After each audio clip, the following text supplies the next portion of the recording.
It was a chilly autumn morning, the kind where the air feels crisp and alive. The sun peeked through the clouds, casting long shadows on the pavement as people hurried to their offices. Among them was a man who walked with purpose but carried himself with quiet confidence. He wasn't dressed in the usual sharp suit that most CEOs wore. Instead, he had chosen something more casual, a pair of dark jeans, a simple sweater, and a leather jacket. His appearance was unassuming, almost like he wanted to blend in rather than stand out. This man was no ordinary person. He had spent the better part of his life building a company from scratch, pouring every ounce of energy into turning it into what it was today, a multi-million-dollar tech giant. It wasn't just any business. It was his dream, his legacy. And now, after years of hard work, he stood at the helm of an organization that employed hundreds of people. But despite all his success, there was one thing that always set him apart. He was black, and in an industry dominated by white executives, that fact hadn't gone unnoticed.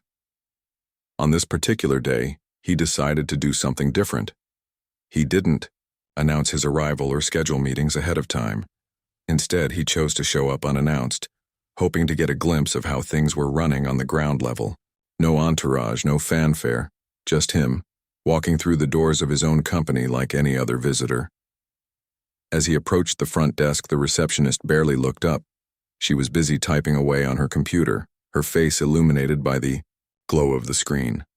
When she finally glanced at him, her expression didn't change. Her tone was clipped, almost dismissive. "Can I help you?" she asked without even making eye contact. The man hesitated for a moment, unsure if he should reveal who he was. But before he could say anything, the receptionist added, "If you're here for maintenance or deliveries, please wait outside." Those words hung in the air like a heavy cloud.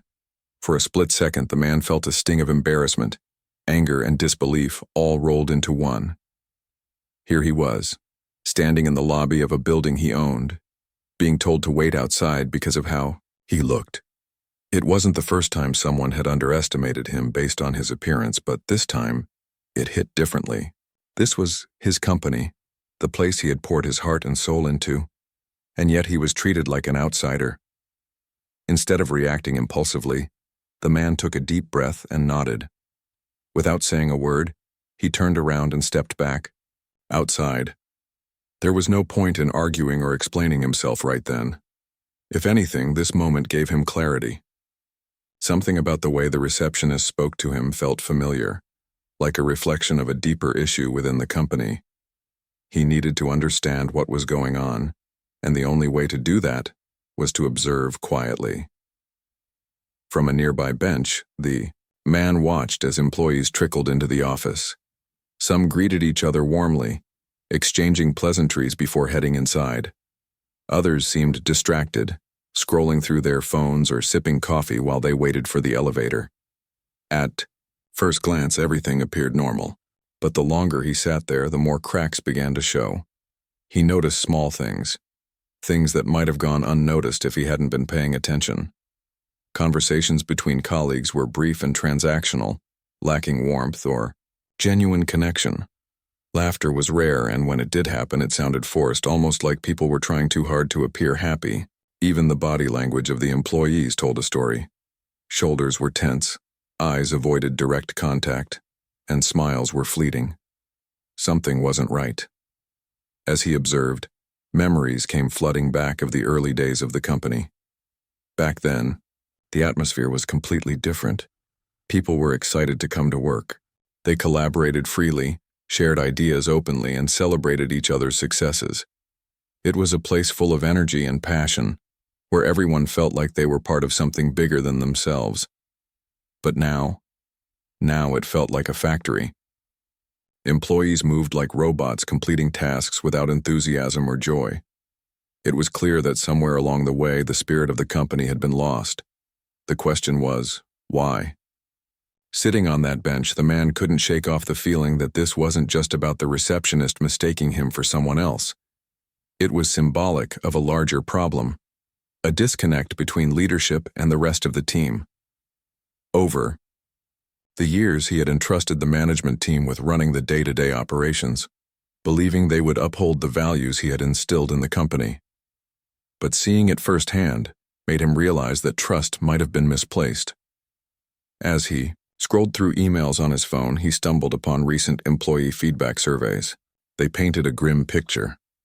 Complaints ranged from favoritism and poor communication to micromanagement and lack of support. One comment stood out: "I don't feel valued here anymore." Reading those words sent a pang of guilt through him. This wasn't the kind of workplace he had envisioned when he started the company. Somewhere along the line, the focus had shifted away from people and toward profits. That's when it hit him.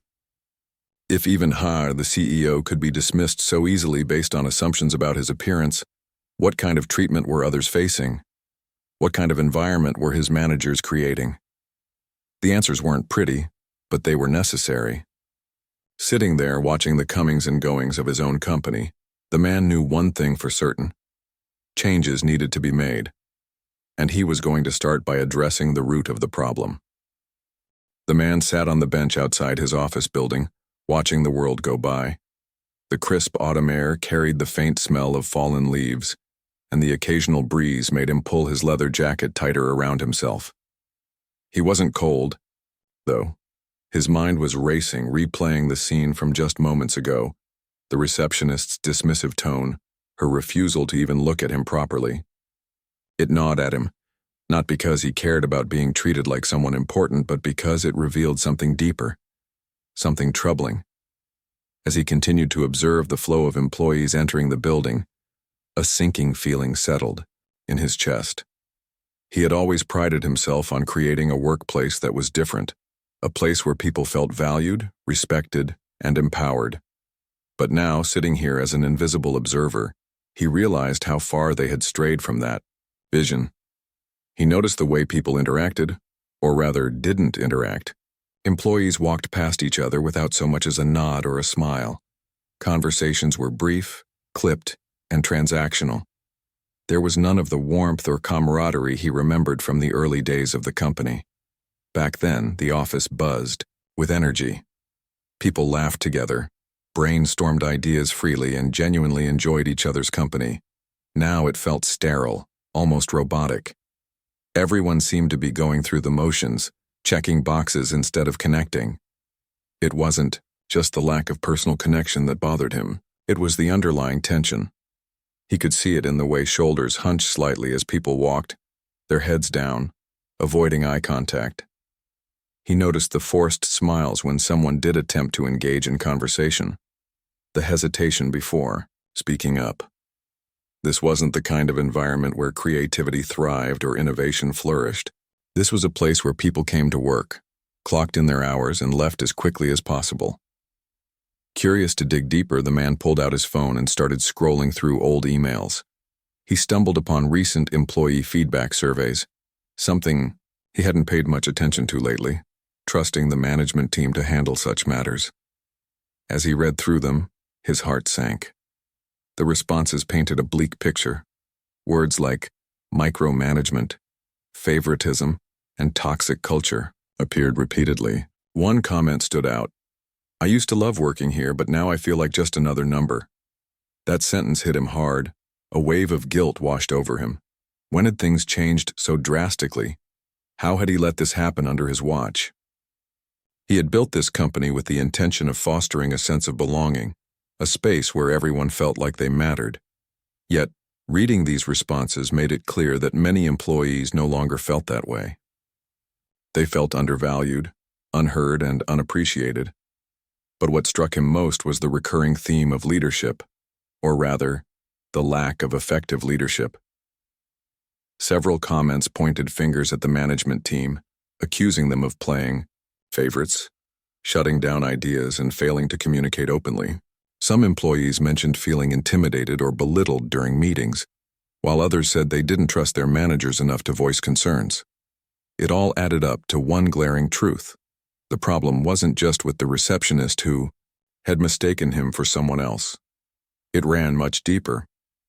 Somewhere along the line, the management team had lost sight of the company's core values. They had become disconnected from the very people they were supposed to lead.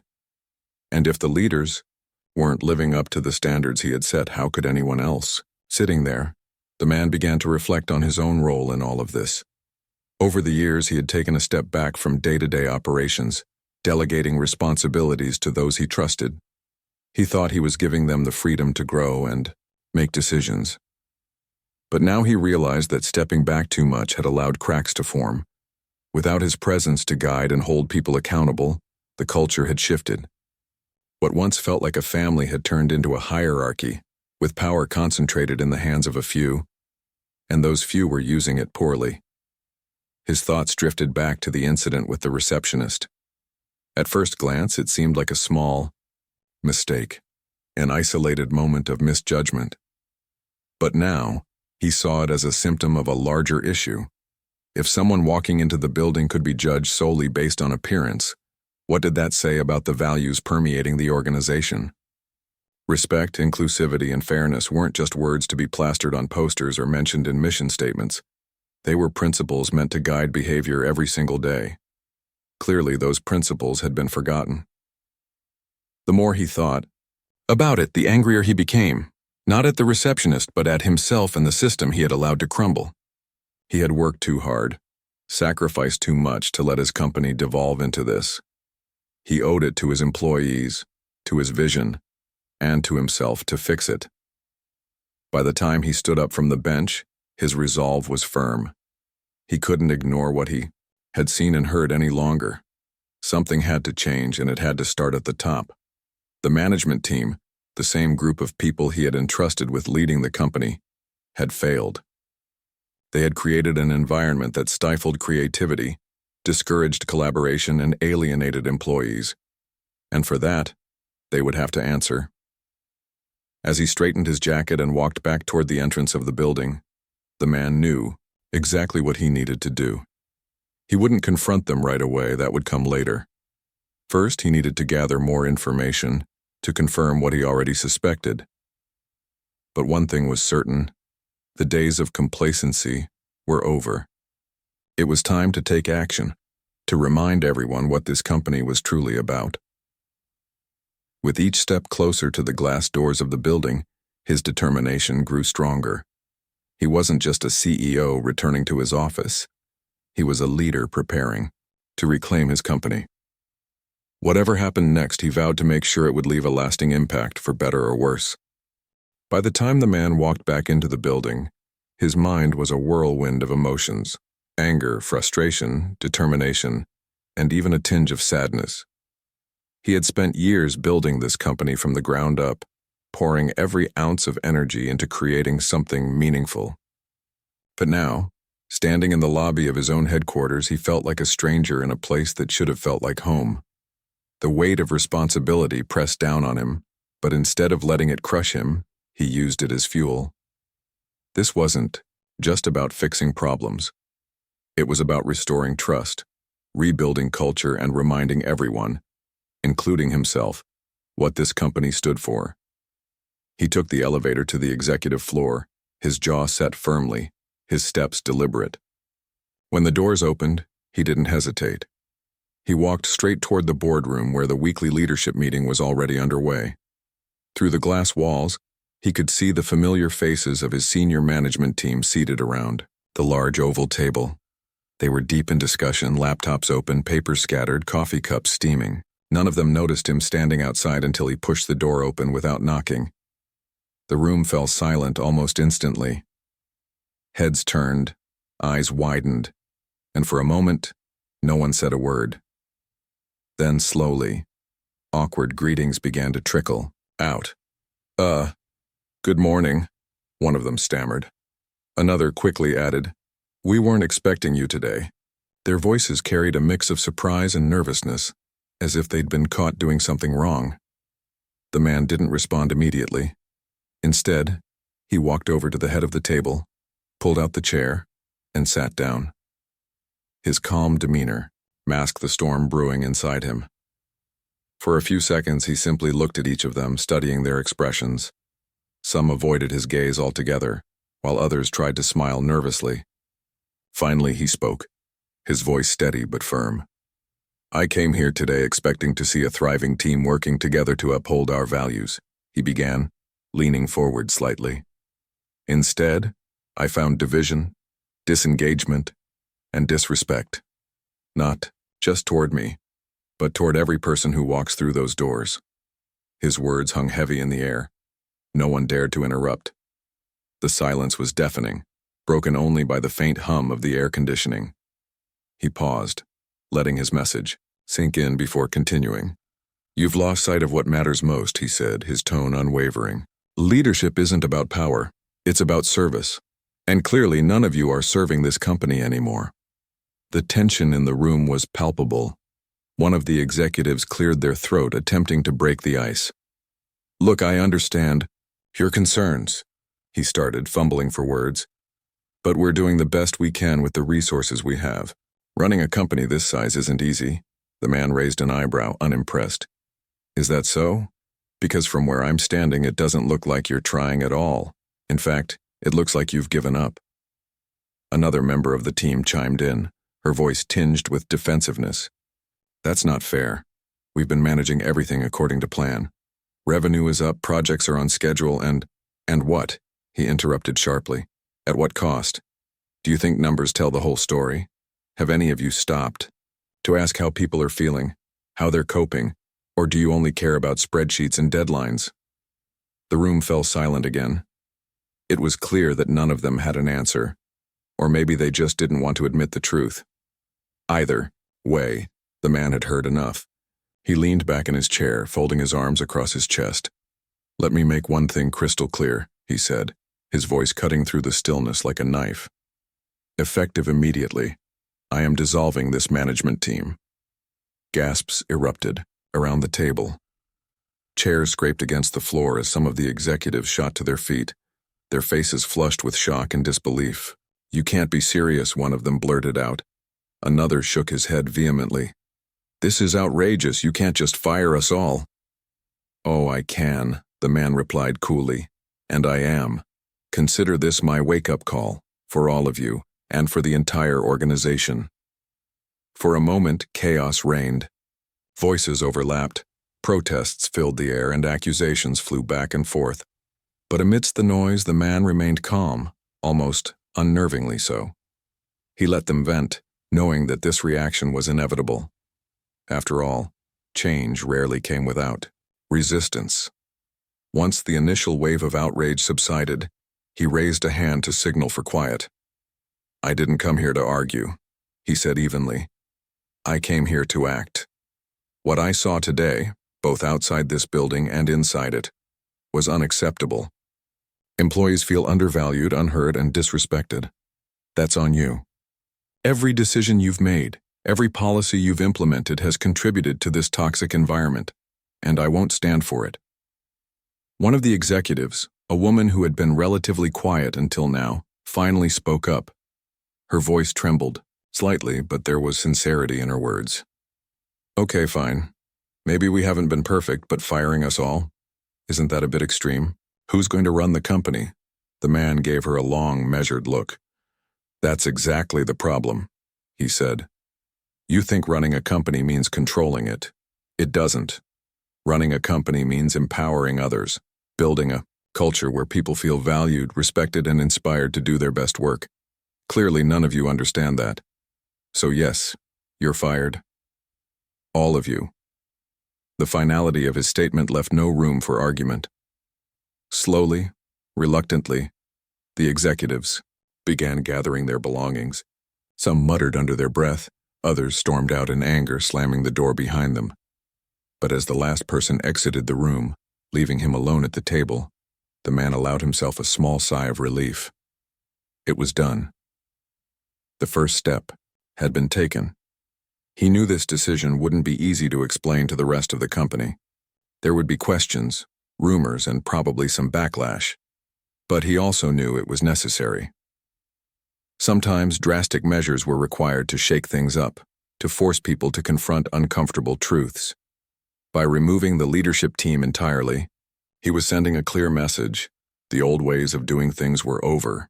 From this point forward, the company would operate differently, with purpose, integrity, and humanity at its core.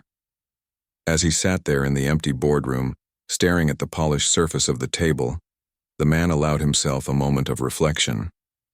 Firing the management team wasn't just about punishing failure. It was about creating space for new ideas, fresh perspectives, and better leadership.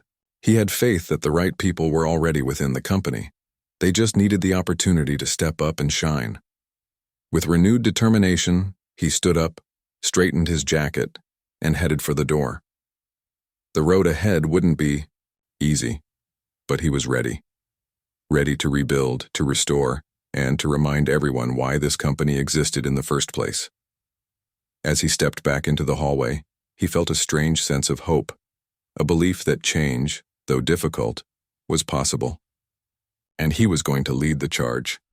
The days following the dramatic shakeup in the executive boardroom were anything but calm. The news of the entire management team being fired spread like wildfire through the company. Whispers filled the hallways, and speculation ran rampant.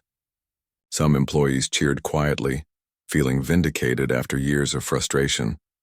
Others panicked, wondering what this meant for their jobs or whether the company was falling apart. Amidst the chaos, the man at the center of it all knew he had to act quickly, not just to stabilize the situation, but to rebuild trust and reignite the spirit of the organization. He started by addressing the elephant in the room. Instead of hiding behind closed doors or letting rumors fester, he called an emergency town hall meeting. Everyone, from interns to senior staff, was invited. When he walked into the auditorium that afternoon, the atmosphere was tense. Employees sat stiffly in their seats, unsure what to expect. Would he announce layoffs, apologize for his decision, or double down on his actions? Standing at the podium, he took a deep breath before speaking. His voice was steady, but there was no mistaking the emotion behind his words. "I know you're all wondering why I made the decision I did," he began, "and I want to be honest with you. What happened wasn't about punishing anyone. It was about accountability. For too long, we've lost sight of who we are as a company. We've become a place where people feel undervalued, unheard, and disconnected. That stops now." The crowd listened intently, some nodding in agreement, others still skeptical. He went on to explain how he had spent time observing the workplace, culture firsthand, the dismissive attitudes, the lack of collaboration, the growing sense of disengagement. He admitted that he bore some responsibility for allowing things to spiral out of control. "I stepped back too much," he confessed. "I trusted others to lead without ensuring they were leading with our values in mind. That was my mistake. And I'm sorry." His vulnerability struck a chord. People shifted in their seats, leaning forward slightly, hanging on to every word. This wasn't the polished speech of a distant CEO. It was raw, real, and human. He ended the meeting by promising one thing: change. Not just superficial fixes, but meaningful, lasting transformation. Promoting from within. With the old leadership team gone, the next step was figuring out who would take their place. Rather than rushing to hire outsiders, the man decided to look within the company. He believed that the future leaders were already there. They just needed the chance to rise to the occasion. Over the next few weeks, he met with mid-level managers, team leads, and even frontline employees. He wanted to hear their stories, understand their challenges, and identify those who shared his vision for a better workplace. One by one, he promoted individuals who had consistently demonstrated integrity, empathy, and a commitment to the company's mission. There was the project manager who always went out of her way to mentor new hires, the IT specialist who spearheaded volunteer initiatives in the community, and the marketing coordinator who advocated tirelessly for more inclusive campaigns. These weren't just skilled professionals. They were people who cared deeply about making a difference, not just in the company but in the lives of those around them. Each promotion came with a clear message. Leadership isn't about titles or authority. It's about serving others, fostering growth, and creating an environment where everyone can thrive. The newly appointed leaders embraced this philosophy wholeheartedly, bringing fresh energy and ideas to the table. Fostering transparency and trust. To ensure that the same mistakes wouldn't happen again, the man introduced sweeping changes to improve transparency and communication. Gone were the days of closed-door meetings and top-down directives.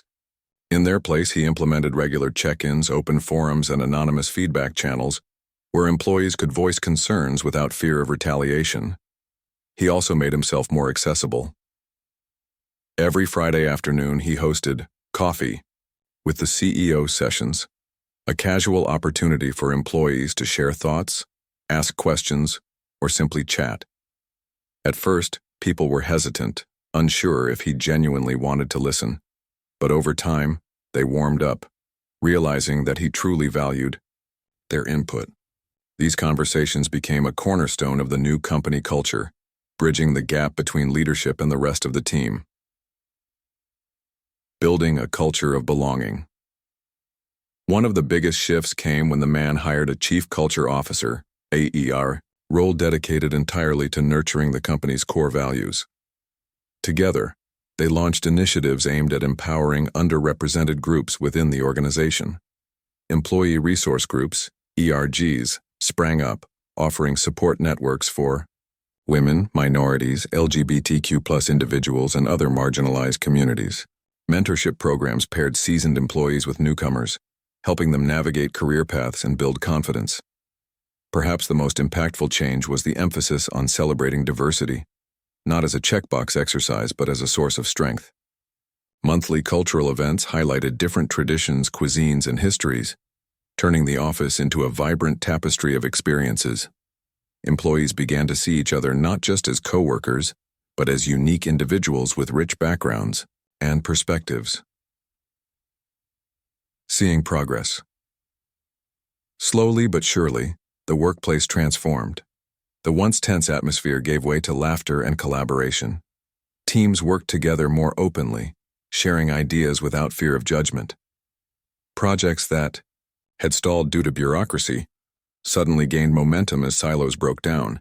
Even the receptionist who had dismissed him on that fateful morning approached him one day, apologizing sincerely and thanking him for giving her a second chance. Feedback surveys painted a new picture. Comments like, "I finally feel seen," and "This is the best place I've ever worked," replaced the complaints of the past. Revenue grew, client satisfaction improved, and employee retention skyrocketed. But none of these metrics mattered as much to the man as the smiles he saw in the hallways, or the genuine connections he witnessed during team meetings. A new beginning. By the end of the year, the company was unrecognizable from what it had been just 12 months earlier. It wasn't perfect, there were still challenges to overcome, but the foundation had been laid for something extraordinary. The man knew that true success wasn't measured by profits or accolades, but by the impact the company had on its people. As he reflected on the journey, he couldn't help but smile. Firing the management team had been a bold move, yes, but it was only the beginning. The real work, the hard, messy, beautiful work of rebuilding, had brought them here. And while the road ahead would undoubtedly have its ups and downs, he felt confident that they were heading in the right direction. A year had passed since the whirlwind of changes swept through the company. The man stood backstage at the annual gala, adjusting his tie in the mirror for what felt like the 100th time. The room beyond the curtain buzzed with excitement.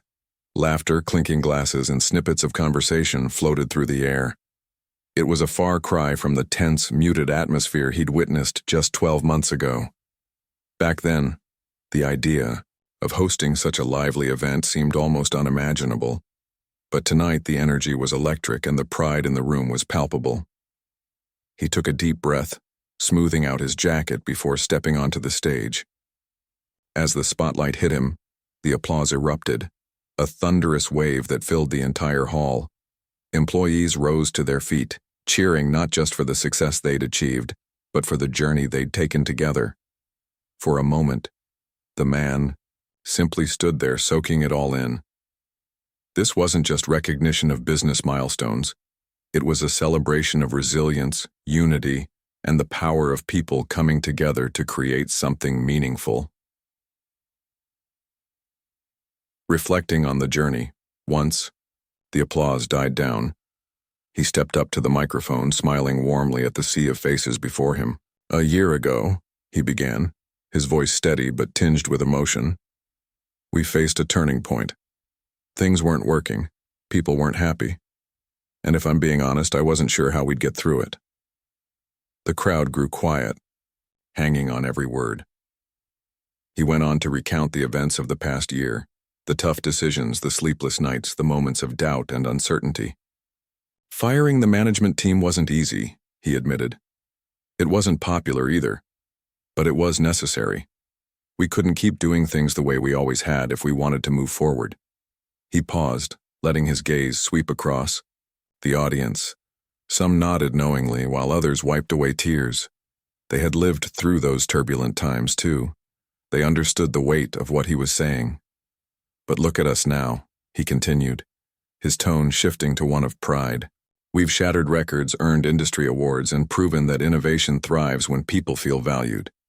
More importantly, we've rebuilt trust, not just in leadership, but in each other. He shared stories of employees who had stepped up during the transition, taking risks and embracing new roles despite the uncertainty.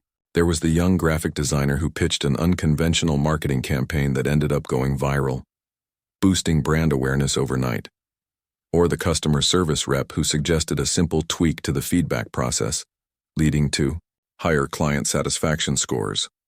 These were the unsung heroes of the company's revival, and tonight, they were finally getting the recognition they deserved. Building a legacy. As the speech continued, the man shifted gears, focusing less on numbers and accolades and more on the human side of success. When I started this company, my goal wasn't just to make money or build another tech giant, he said.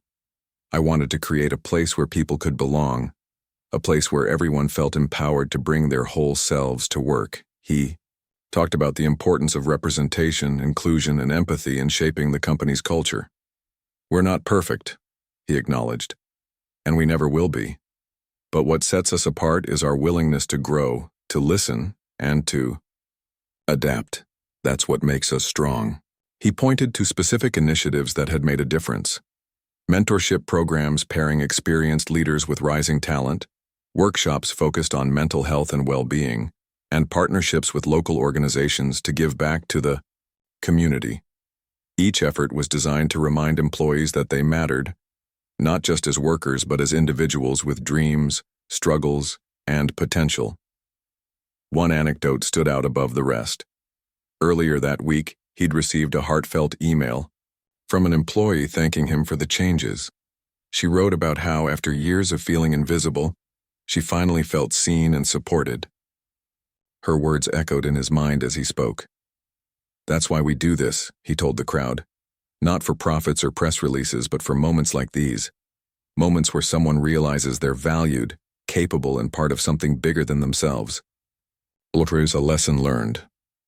Toward the end of his speech, the man revisited the incident that had sparked the chain reaction, a moment that still lingered in his memory. Some of you may remember the day I walked into this building unannounced, he said, chuckling softly. Let's just say it didn't go quite as planned. The audience laughed, knowing exactly what he meant. He explained how that experience had taught him a valuable lesson. True leadership isn't about titles or appearances. It's about humility, accountability, and standing up for what's right, even when it's uncomfortable. That receptionist wasn't wrong for making assumptions, he admitted. We live in a world that often judges based on first impressions, but what matters most is how we respond when those assumptions are challenged. Do we shut people out, or do we open our hearts and minds? He praised the receptionist for her courage in apologizing and thanked her publicly for reminding him of the importance of second chances. She reminded me that growth starts with grace, for ourselves and for others, he said. And that's a lesson I'll carry with me, forever. Looking ahead.